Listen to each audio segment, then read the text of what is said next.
तो दोस्तों, जैसे कि आज के एपिसोड में आपने देखा कि बहुत ही शानदार एपिसोड हुआ। मतलब कि जितने ही एपिसोड अब तक की बिग बॉस में आए हैं, मुझे ऐसा लगता है 5 नवंबर वाला सबसे बेस्ट एपिसोड है। बिकॉज इसमें स्पिस सुला के आपके दिग्विजय और कशिश कपूर जो आए हैं। तो बात ऐसी है ना, विवियान ने जब काम बोला टॉयलेट के रिगार्डिंग दिग्विजय को, यार दिग्विजय ने इतना अच्छा काउंटर मारा उस बात का कि भाई मैं नहीं करता काम।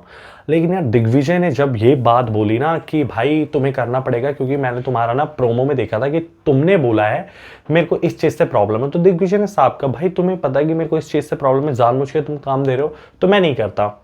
लेकिन हालांकि उन्होंने कशिश कपूर से डायरेक्टली साफ साफ पूछा कि आप ये काम करने में इंटरेस्टेड हैं, तो भाई दिग्विजय ने छूटते यही बोला कि भाई जैसा तुमने कशिश से पूछा वैसा मुझसे भी तो पूछ सकते थे ना। ऑब्वियसली पार्शलिटी थोड़ी दिखाई गई, लेकिन विवियन ने बहुत ज़्यादा ट्राई करा दिग्विजय को कन्विंस करने का कि वो काम कर ले, कि बाद में बात कर लेंगे, अभी बात कर लेंगे। कई बार ऐसा देखा गया एपिसोड में कि वे दिग्विजय को लेके एक जगह बैठे कि काम कर लोगे, बट दिग्विजय ने कहा नहीं यार मैं नहीं करूँगा, जब तक बिग बॉस कहेंगे तो अलग बात है, वरना तुम्हारे कहने पर तो बिल्कुल नहीं करो। हाँ, एक पल के लिए उसे डर था इस बात का कि यार ये टाइम गॉड है। उन्होंने रजत से बोला दिग्विजय ने कि यार वो टाइम गॉड है, वो कुछ भी कर सकते हैं। लेकिन उन्होंने यही सजेस्ट करा कि भाई देख टाइम गॉड है, मतलब एक साफ साफ इशारा था कि गधे को भी बाप बनाना पड़ता है काम के टाइम पर।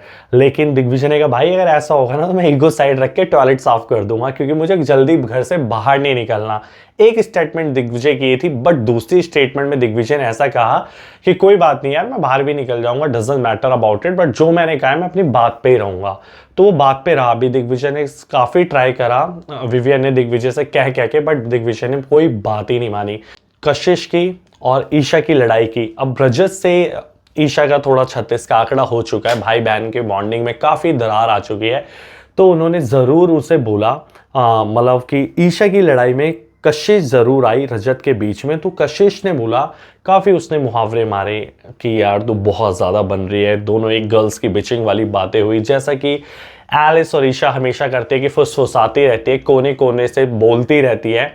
तो उस पर काफ़ी रिएक्ट करा कशिश ने। लेकिन बाद में देखा गया जब उसने कशिश ने बोला चोर की दाढ़ी में तिनका, तो भाई अविनाश तो ऐसे जल गया सीरियसली जैसे वो सच में ही चेला हो ईशा का। और वो सच में चेला है भी, उसने दिखाया भी एक फ्रेंडशिप जोन की, यार तेरे से लड़ रही है ना, चल मैं तेरे बीच में आ रहा हूँ, जो वो रजत के तेरे बीच में आई। हालांकि इतनी ज़रूरत नहीं थी आने की, लेकिन सीरियसली गाइस मुझे समझ नहीं आता कि ये 4 लोगों की चौकटी कह रहे, 4 लोगों की चारपाई, मतलब चल क्या रहा है। मुहावरे, जुगलबंदी, भाई आज के शो में इतना कुछ धमाका था। मुझे तो ऐसा लग रहा है इतने दिन से जो बिग बॉस वाला शो चला रहा था वो एक सन्नाटे के तौर पे चला रहा था। जो आज का शो था ना भाई वो शो था। और सीरियसली बिग बॉस ने भी बीच में आके इंटरप्ट करते हुए भी कहा कि जो चल रहा है चलने दो। कशिश, ईशा, जो आपकी कन्वर्सेशन चल रही है बहुत अच्छी चल रही है, वो चलने दो।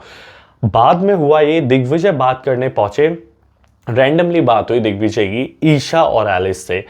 तो दिग्विजय ने बोला यार आपके बेस्ट फ्रेंड काफी बन चुके हैं, बट ईशा ने बोला जरूरी नहीं है ये मेरे बेस्ट फ्रेंड और भी बन सकते हैं। बट दिग्विजय ने कहा कि ये प्योरिटी इज बेस्ट फ्रेंड, वो तो कुछ ही होते हैं। अब ऐसा थोड़ी है बेस्ट फ्रेंड में आप जितने लोग आओगे ऐड ऑन करते जाओगे, ऐड ऑन कर जाओगे। ईशा ने साफ साफ इशारा दिया दिग्विजय को, नहीं कि my heart is too big और मैं उस हार्ट में बहुत सारे बेस्ट फ्रेंड कैरी कर सकते हैं। बट दिग्विजय का साफ ये कहना था कि दोस्त ढेर सारे हो सकते हैं लेकिन बेस्ट फ्रेंड सिर्फ एक ही होता है। बट ईशा को समझ नहीं आया। लेकिन सारी कन्वर्सेशन के बाद एलिस ईशा मतलब भागते हुए नजर आई। और जब अविनाश ने एलिस से पूछा क्या बातें चल रही थी, तो एलिस ने साफ का नॉनसेंस। अविनाश ने भी रिएक्ट करा नॉनसेंस, हाँ वो तो दिख ही रहा है नॉनसेंस। मतलब यार क्या जरूरत थी यार ये सब कहने की, मतलब मुझे तो समझ ही नहीं आ रहा। मतलब अविनाश का मतलब कितना गंदा गेम नजर आ रहा है। मतलब कि अविनाश कोई काम नहीं करता, कुछ नहीं करता, लेकिन विवियन भाई उसको सपोर्ट करे जा रही। क्यों? क्योंकि भाई वो उसका फ्रेंड है। अब नॉमिनेशन टास्क में अब जैसा कि देखने को मिलेगा करणवीर की बहस मिलेगी और विवियन से, मतलब काफी सारे आर्ग्यूमेंट्स मिलेंगे। लेकिन करणवीर ने ये भी कहा शिल्पा से कि देखो आपने उसे चुना ना, तो यहाँ पर प्लेट रेडी नहीं है, ये सामान रेडी नहीं है। तो उसने कहा ये तो आप भी चुनती, मैं आपको टाइम कोड तो आप भी कर सकते थे। बट करणवीर ने साफ साफ कहा ऐसा तो तब पता पड़ेगा ना जब आप मुझे चुनती। तो मतलब भाई शिल्पा पे टॉन पड़ते रहेंगे कि उन्होंने बहुत गलत डिसीजन लिया।